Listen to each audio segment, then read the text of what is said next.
Selamat malam para netizen dimanapun kita berada, salam inspirasi bagi kita semua. Ya, Golkar diperintahkan Jokowi untuk dukung Prabowo. Ya, Sekjen Gerindra bocorkan isi pertemuan dengan Airlangga. Wow, ada apa begitu kan? Ini detik-detik akhir ya bahwa Gerindra sudah menemukan titik temu begitu. Katanya kemarin dengan pertemuan dengan Puan gimana begitu? Seolah-olah ada sesuatu yang kemudian tidak pas begitu ya.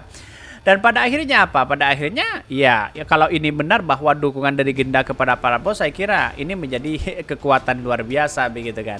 Ya, tidak mungkin juga di satu sisi banyak partai menang begitu kan. Tidak mungkin di satu sisi begitu ya. Tetapi ini kan tergantung dari masyarakat mana yang mau dipilih begitu ya. Bahkan kalau memang ada dukungan dari Pak Jokowi, berarti ya kepada PDIP untuk memenangkan Ganjar agak begitu renggang begitu kan, begitu logikanya begitu. Tetapi mari kita baca terlebih dahulu komentar-komentar netizen seperti ini. Ini komentar-komentar dari netizen ya. Golkar diperintahkan Jokowi dukung Prabowo, Sekjen Gerindra bocorkan isi pertemuan dengan Airlangga. Benarkah seperti itu begitu kan? Ya, ini semua akan ikut Prabowo. Kok bisa ya? Bos tetap main dua kaki ya. Kenapa ya nggak diperintah dukung Om GP? Kan sudah agak mulai renggang di situ, mungkin di satu sisi seperti itu begitu ya. Menang Ganjar ya ada Jokowi, menang Prabowo ada Jokowi. Yang sehat pilih yang lainnya. Betul begitu kan? Ya, pada akhirnya kan masyarakat muak melihat kedua mereka begitu. Yang dipilih pasti Anies Baswedan. Kan begitu logikanya begitu. Politik begini ya modelnya sekarang begitu. Jokowi hebat, Golkar kasihan. Golkar partai besar ya, diperintah sana sini oleh orang yang bukan kader Golkar. Hahaha. Ini banyak sekali ya yang kritik-kritik mereka begitu. Tapi perlu diingat, yang namanya politik kan dinamis begitu kan, tidak menentu di situ begitu. Bahkan ya partai besar Golkar ya harus tunduk pada semua partai ya. 32 tahun pernah berkuasa tapi tunduk di bawah petugas partai. Nampak Golkar sebagai partai penjilat gagal menciptakan kader, katanya begitu ya. Jadi saya bacakan komentar-komentar netizen. Saya kira begini, sudah saatnya begitu kan ya partai Golkar itu menjadi capres begitu kan, atau cawapres lah setidaknya begitu ya. Tapi saya kira banyak masyarakat itu menginginkan sebenarnya bahwa ya Golkar itu ya setidaknya cawapres begitu kan. Ya entah Airlangga entah siapa begitu kan, menang akola terserah, karena yang dilihat begitu suara di parlemen begitu kan, dan masyarakat antusias sekali ketika Airlangga menjadi cawapres begitu kan, atau menjadi capres begitu kan. Apalagi gabung ke Anies Baswedan, itu sangat dahsyat luar biasa begitu ya. Begini aja partai-partai yang ketumnya merasa tersandra karena ada sesuatu. Jangan ramai ya dulu. Nanti pas hari terakhir pendaftaran dia segera berubah arah dukungan dan gabung dengan koalisi perubahan. Dengan deal-dealnya kalau memang ada masalah ya mas ya. Masa lalu dimaafkan ya dengan syarat tertentu. Yang penting dimulai nol demi selamatkan NKRI. Ya bisa saja seperti itu begitu. Karena politik kita kan tidak menentu begitu. Kenapa ya tatanan bangsa ini ya jadi rusak begini? Partai tua sekelas Golkar saja seperti takluk, apa kata beliau? Ya mungkin dari satu sisi orang berspekulasi tersandra kasus itu banyak begitu kan ya, karena pada hakikatnya kita lihat saja apakah dia benar tersandra kasus atau tidak begitu. Tapi spekulasi yang muncul di luar sana kan seperti itu begitu.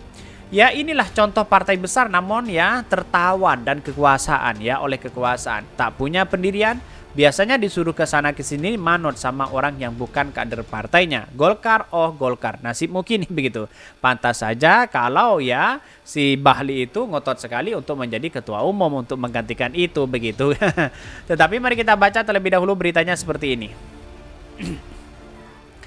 Ini beritanya, Golkar diperintah Jokowi ya dukung Prabowo, Sekjen Gerindra bocorkan isi pertemuan dengan Airlangga. Benarkah seperti itu? Mari kita baca begitu ya. Sekretaris Jenderal ya Partai Gerindra Ahmad Muzani mengungkapkan isi pertemuan antara Ketua Umum dan Partai Gerindra Prabowo Subianto dan Ketua Umum Partai Golkar Airlangga Hartarto terkait dukungan di Pilpres 2024. Awalnya Muzani membenarkan terkait adanya pertemuan tersebut. Menurut Muzani, pertemuan itu hanya membahas hal yang bersifat umum. Di satu sisi, umum itu artinya yang menyamakan persepsi cara pandang Golkar terhadap berbagai macam masalah bangsa. Kami juga menyamakan cara pandang persepsi Pak Prabowo terhadap beliau ya, ucap Airlangga di lapangan Blok S ya, Jakarta Selatan.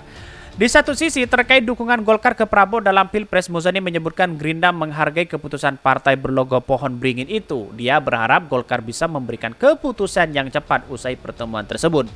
Bahkan di satu sisi, tapi tentu saja kita harus menghormati proses internal di Golkar ya, untuk segera diambil keputusan ya terhadap Pilpres yang akan datang. Kami berharap Golkar akan mengambil keputusan lebih cepat, ujar Airlangga. Ya, itulah ya, bisa saja begitu pertemuan-pertemuan itu begitu. Tapi kan teknisnya sekarang begitu kan ya, sudah dibahas dengan PDIP begitu kan. Bisa saja main dua kaki, bisa saja begitu, satu sisi dukung Prabowo, di satu sisi dukung PDIP begitu kan. Saya kira saya akan jauh begitu.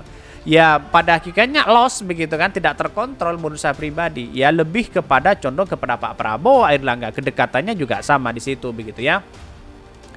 Bahkan di satu sisi sebelumnya, Ketua Dewan Pembina Partai Gerindra Hasim ya Johadikusumo ya mengungkapkan bahwa Partai Golkar mau mendukung Prabowo Subianto sebagai bakal capres pada Pilpres di 2024. Dukungan Golkar itu, kata Hasim, ya atas perintah Presiden Joko Widodo.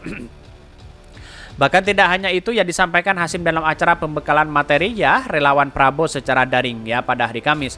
Bahkan ya Hasim awalnya mengungkapkan jika dalam beberapa hari lalu ada pertemuan antara Partai Golkar dengan Gerindra. Golkar diwakili oleh Airlangga Hartarto ya, Lodewijk ya, Paulus dan Dito Gunundito, dan Gerindra dipimpin Prabowo, Ahmad Muzadi dan Hasim sendiri ya. Bahkan Hasim mengaku memang tidak mengikuti pertemuan itu secara rinci, namun ia melihat adanya sinyal-sinyal Golkar merapat kepada mendukung atau kepada Pak Prabowo. Bisa saja begitu kan. Tapi sinyal kuat begitu yang saya amati begitu, bahwa Golkar itu akan berlabuh kepada Pak Prabowo jika begitu kan ya, yang ditawarkan itu adalah cawapres. Bisa saja terlebih dahulu begitu kan. Tetapi kalau memang masih abu-abu begitu kan ya, tidak dapat cawapres ya, dia mempertimbangkan kepada PDIP juga begitu kan, di satu sisi begitu kan. Ini menjadi kekuatan luar biasa bahwa tarik ulur bahwa siapa yang memenangkan untuk menarik suara dari Partai Golkar begitu. Tentu jawabannya kalau menurut saya pribadi Prabowo begitu ya.